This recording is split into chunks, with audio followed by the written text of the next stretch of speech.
seorang hakim di Baghdad di zaman khalifah sombong dengan kehakiman itu, dengan fasilitas negara yang diberikan, lalu dengan segala macam kehormatan yang diberikan orang. Dia beda itu. Orang segan dengan orang takut atau orang hormat itu beda. Ya kan? Kalau udah menjadi hakim begini ini kan orang takut. Jadi suatu hari dia pergi ke pasar. Pergi ke pasar, dia lihatlah ada ikan yang dia sukai. Tapi yang menjualnya memang khusus, tidak di tempat pasar yang punya modal banyak. Orang susah.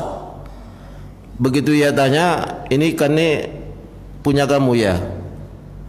Lalu tolong timbang. Lalu dia bayar sesuka hatinya. Ya, ikan itu dibawa, dibungkus, lalu dibayar sesuka hatinya. Orang ini bilang ini tidak sampai harganya. Sudahlah, kamu tak tahu siapa saya.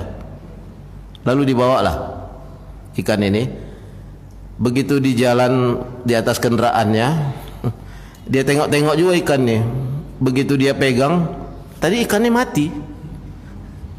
Begitu ia pegang-pegang, salah satu ikan itu menyantap telunjuknya. Susah ia keluar, ia ambil ikan itu dari tangan ini. Menjadi ketentuan Allah juga seperti itu. Sampailah pulang ke rumah, tak bisa juga. Akhirnya di zaman itu kan tidak seperti zaman canggih seperti ini. Pergilah ke tabib, dokter.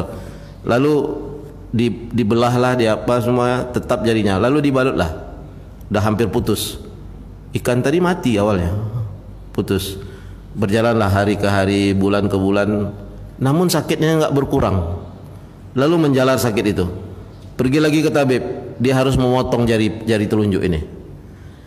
Tapi dengan berjalannya waktu, tidak hanya dengan jari telunjuk ini harus dipotong.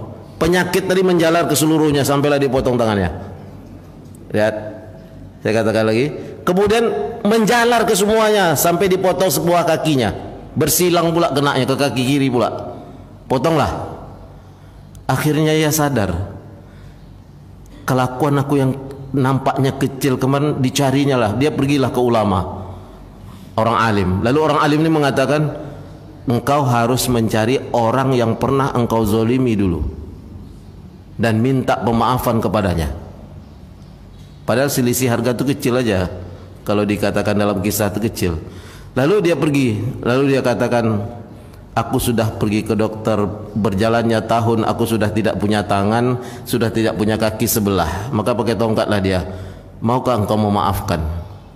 Lalu dikatakan, oh ya, aku ingat suatu saat itu. Begitu pedihnya hatiku ketika engkau mengambil itu. Dan engkau tidak membayar sesuai dengan harga yang ada. Tapi sebenarnya aku sudah memaafkan. Lalu apa kata orang ini? Aku yakin engkau sudah memaafkan. Tapikah adakah sumpah yang keluar di hatimu ketika itu, yang itu tak terucapkan pada mulutmu? Ia katakan, ada. Karena itu adalah sakitnya orang yang dianiaya. Saya katakan sekali lagi, jangan sekali-kali menganiaya orang. Kalau yang sumpah serapah mulut itu biasa. Tapi kalau yang ada di detik hatinya ini, inilah yang diberikan oleh Allah. Laisa bainahu wa baina hijabun. Tak ada tutupan yang sampai kepada Allah. Itulah yang membuat menjalarnya penyakit itu. Maka apa katanya? Hilangkanlah sumpah yang ada di dalam hatimu tadi itu.